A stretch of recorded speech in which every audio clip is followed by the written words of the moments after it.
Okay, so in previous class we saw this second type of wavefront, that is cylindrical wavefront. Cylindrical wavefront में wave normal कैसा होगा? So this wave normal जैसा हमने discuss किया था, for same cross section all will be parallel and for different means throughout अगर हम देखेंगे तो parallel भी है, diverging भी है. So it will be parallel and diverging, parallel and diverging in nature, parallel and diverging in nature. So this is our second wavefront, cylindrical wavefront, and after this we will study third type of wavefront called as plane wavefront. Okay, so the third type of wavefront is plane wavefront. Okay, already हमने दो देख लिया, कौन सा? spherical wavefront and cylindrical wavefront. Now the third wavefront is plane wavefront.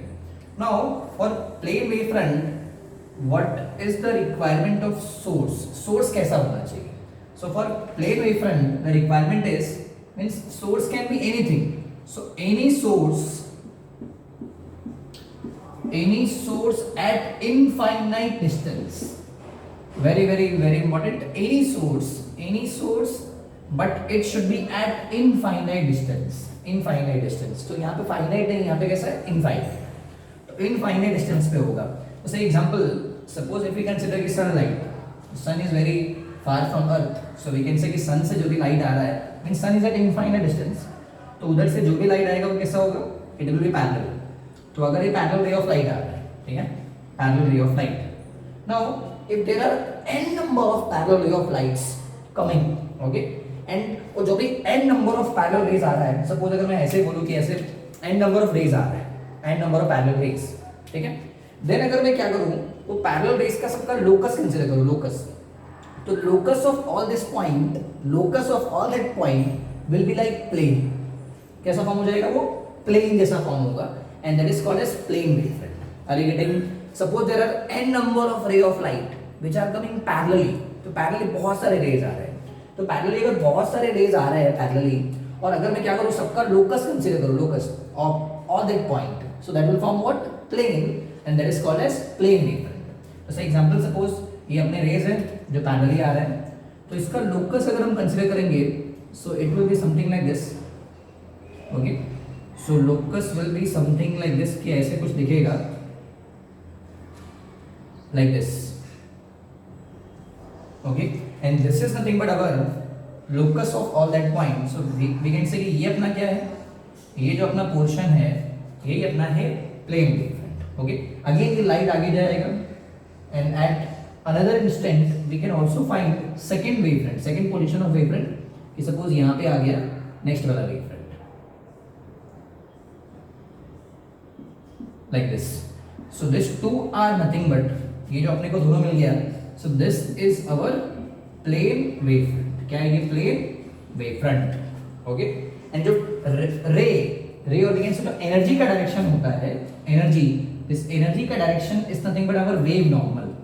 So this are wave normal. Okay, and that will be perpendicular to wavefront. तो ये wavefront को ये perpendicular रहेगा.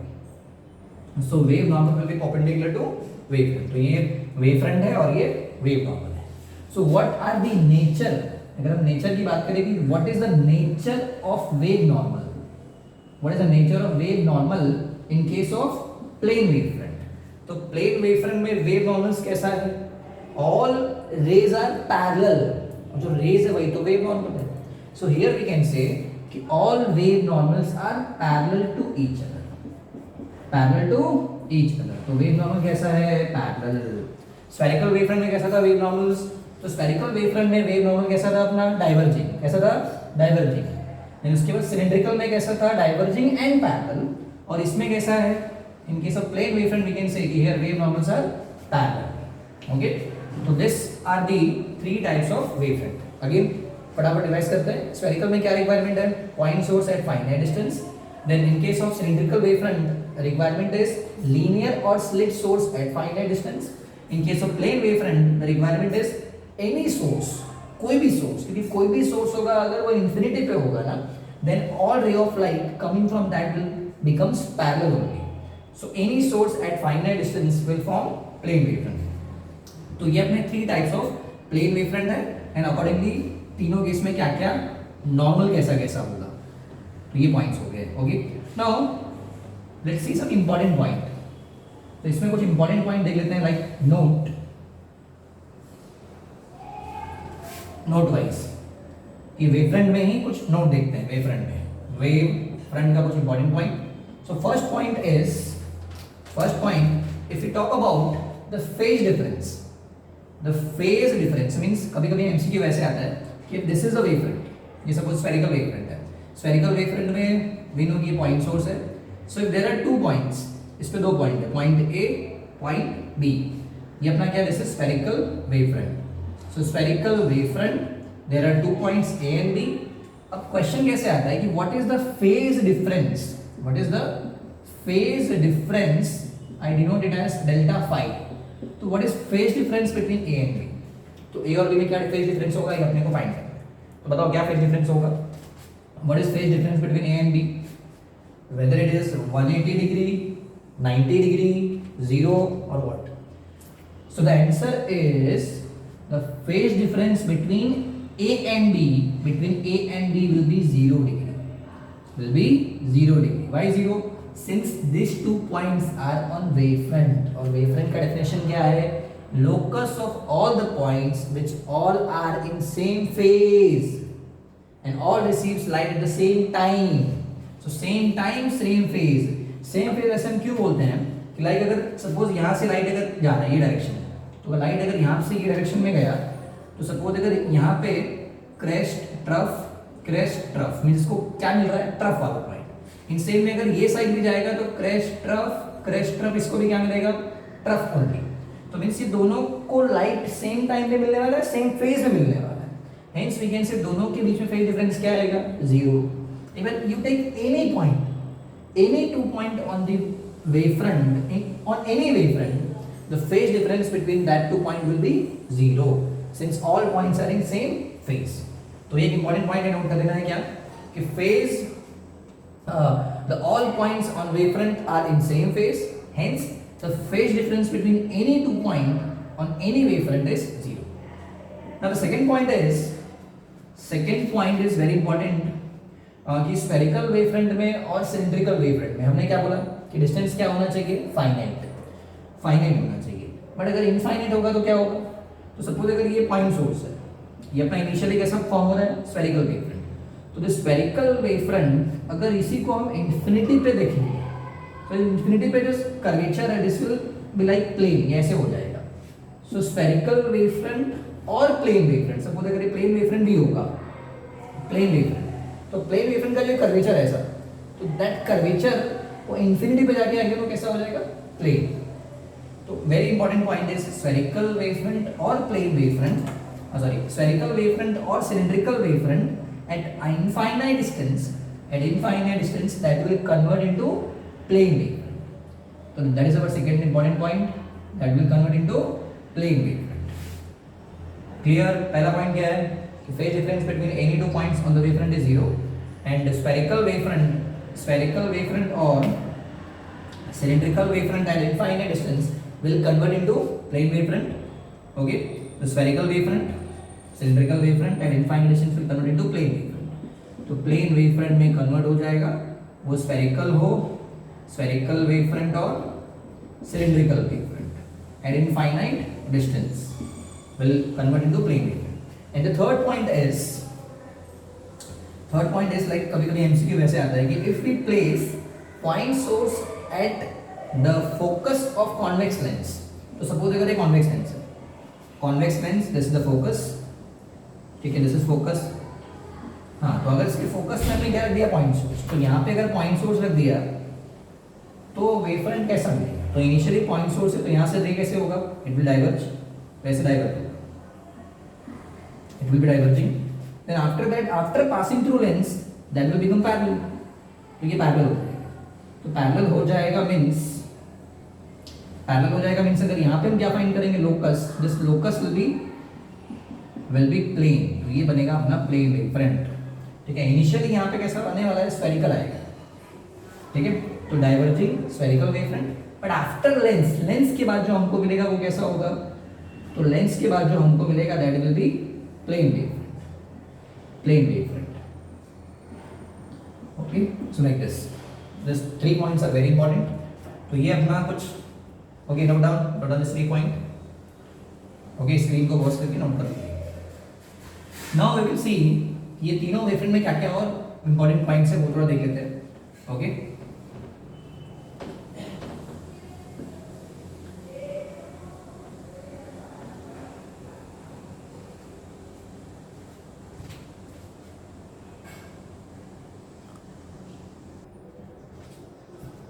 Okay, so all 3 types of wavefront का एक detail में study कर लेते हैं.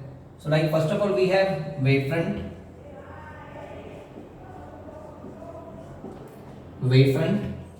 Okay, so we have 3 types of wavefront. First one is what? Spherical wavefront. Second one is cylindrical wavefront, and third one is plane wavefront. हाँ, तो अभी wavefront के लिए क्या क्या रिक्वायरमेंट है. Like first of all spherical में कैसा होगा, means first of all we will see source, कि सोर्स कैसा चाहिए. Then what will be the nature of wave normal कैसा होगा. Then we have to very very very important point, that is the intensity and amplitude. Intensity and amplitude. Okay, very very very important point. So बहुत बार JEE में, NEET में, CET में question आया हुआ है on intensity and amplitude. Okay, तो first of all क्या होगा इन केस ऑफ स्फेरिकल वेवफ्रंट में क्या कंडीशन है, सोर्स कैसा होना चाहिए, पॉइंट सोर्स. सपोज ये अपना point source at finite distance. तो ये पॉइंट सोर्स है, यहाँ से रे ऑफ लाइट जाएगा in all directions. So in all direction रे विल ट्रैवल, एंड ये जो रे है इसी को हम क्या बोलते हैं, this is called as wave normal, and this will be our wavefront. Okay, तो wavefront, wave normal, angle will be 90 ऐसे आएगा. तो this is our spherical wavefront. Now in case of cylindrical wavefront we know, तो हाँ spherical में क्या requirement था, source कैसा होना चाहिए, it should be point source at finite distance. Okay, cylindrical में क्या रिक्वायरमेंट है, तो in case of cylindrical if you remember, यहाँ पे मैंने क्या बोला था, लाइक ट्यूबलाइट. तो यहाँ पे सोर्स कैसा होना चाहिए, लीनियर सोर्स. तो सबको देखा ट्यूबलाइट है, लीनियर सोर्स है, तो यहाँ से जो भी रे जाएगा, ray will be diverging in parallel. तो अगर रे ऐसे जाएगा तो we will get this wavefront, cylindrical wavefront. Okay, तो इसमें ये अपना सोर्स है, ये बीच में क्या है, this is source, linear source और slit source, and this is wave normal, and this is cylinder. This cylindrical part is nothing but cylindrical wavefront. Okay, हाँ, so यहाँ पे requirement क्या है, here we should have this linear or slit source at finite distance. And plane wavefront में क्या condition था, so here condition is any source at infinite distance. तो infinity पे होगा, तो hence ray of light will become parallel, and जब ray of light parallel होगा like this is ray of light, and we know ray of light is nothing but wave normal. तो अगर हम क्या करेंगे, उसका लोकस फाइंड करेंगे, तो we will get plane, and that is called as plane wavefront. Okay, तो ये अपना होगा plane wavefront. So here this ray of light is nothing but wave normal, and this part is the plane wavefront. अब यहाँ पे requirement क्या है, any source at infinite distance. Now what is the nature of wave normal? तो इसमें wave normal कैसा मिलता है अपने को, this is diverging in nature. Whereas in case of plane wavefront में कैसा मिलता है, थर्ड वाला plane wavefront में कैसा मिलता है, parallel. So here wave normals are parallel to each other. And in case of cylindrical wavefront, the wave normals are diverging as well as parallel. तो यहाँ पे parallel भी है and diverging भी है. So diverging and parallel, parallel and diverging. Okay, so that is related to wave normal. Now the important point is intensity and amplitude. So as we know, intensity is nothing but power emitted per unit area. Intensity का formula क्या है? Power emitted per unit area. तो अगर हम first वाले case में find करते हैं स्फेरिकल वेवफ्रंट के लिए, तो इंटेंसिटी क्या आएगा? Power upon area. Now what is area of sphere? Sphere having radius r का एरिया क्या होगा? Surface area 4 pi r square. Hence we can say कि इंटेंसिटी में और रेडियस में, रेडियस एज अ डिस्टेंस में क्या रिलेशन है? तो intensity of spherical wavefront is inversely proportional to square of distance, or we can say square of radius. Okay, in case of cylindrical wavefront, cylindrical में क्या होगा? spherical समझ में आ गया कि intensity में distance में क्या relation है? inverse square. now cylindrical में कैसा होगा? so here intensity is nothing but power upon area. तो power upon area of what? cylinder. तो cylinder का area हम क्या लेंगे? so it is 2 pi r l, where L will be the length of source. तो वो तो change नहीं होगा, but as we move away, radius of cylindrical wavefront will change. So hence we can say intensity is inversely proportional to radius. Inversely proportional to radius in case of cylindrical wavefront. Whereas in case of plane wavefront में क्या होगा? Plane wavefront में again intensity का formula is what? Intensity is power upon area. But एक बार आप ध्यान से समझो कि सपोज अगर यहाँ पे, अगर ये अपना एक प्लेन वेवफ्रंट है, यहाँ पे अगर मैं कुछ एरिया कंसीडर करता हूँ, सपोज अगर ये एरिया से 100 रे पास हो रहा है, कितना पास हो रहा है? 100. तो after certain instant of time अगर मैं एक और वेवफ्रंट ड्रॉ करूँ, तो एक और वेवफ्रंट ड्रॉ करूंगा तो उधर से उतने ही क्रॉस सेक्शन एरिया से क्या उतने ही रेस पास होंगे कि डिफरेंट पास होंगे? अरे since all rays are parallel, तो अगर सब रेस पैरेलल है तो हेंस क्या होगा? इधर अगर 100 रेस जा रहा है तो यहाँ भी कितना जाएगा? 100 race. Hence we can say कि intensity of plane wavefront is independent. तो यहाँ पे जो इंटेंसिटी होगा it is independent, means radius से क्या रिलेशन होगा? Is directly proportional to radius के पावर में 0. So it is independent of distance. Distance पे डिपेंड नहीं करेगा. What about amplitude? So now the relation between intensity and amplitude is nothing but intensity is proportional to square of amplitude. Intensity is proportional to square of amplitude. तो intensity का क्या relation है? r से inverse square. तो intensity का inverse square है, but intensity को हम क्या लिख सकते हैं? a square proportional to 1 by r square. Hence we can write the a is amplitude is inversely proportional to distance in case of spherical wavefront. In case of cylindrical में क्या आएगा? i को किससे रिप्लेस कर सकते हैं? a square inversely proportional to r. Hence a will be inversely proportional to root of r in case of cylindrical wavefront. What about plane wavefront? तो plane wavefront में amplitude is independent of radius of curvature. तो कभी कभी ऐसा भी MCQ पूछते हैं कि what is the radius of curvature in case of plane wavefront? तो plane wavefront में radius of curvature is infinite. कितना होता है plane wavefront में? Radius of curvature infinite. So this is all related to these 3 types of wavefront. कि source कैसा होना चाहिए, वेव नॉर्मल का नेचर कैसा है, इंटेंसिटी कैसा है, एम्पलीट्यूड कैसा है. इंटेंसिटी एम्पलीट्यूड वाला part is very very important. Spherical में कैसा होगा? इंटेंसिटी का क्या रिलेशन रहेगा? Inverse square. एम्पलीट्यूड का इनवर्स. सिलिंड्रिकल वेवफ्रंट में इंटेंसिटी का inversely proportional to distance, amplitude का inversely proportional to square root of distance. Whereas in case of plane wavefront, intensity and amplitude is independent of distance. Hence we say the radius of curvature of plane wavefront is infinite. So this is all related to wavefront and wave normal.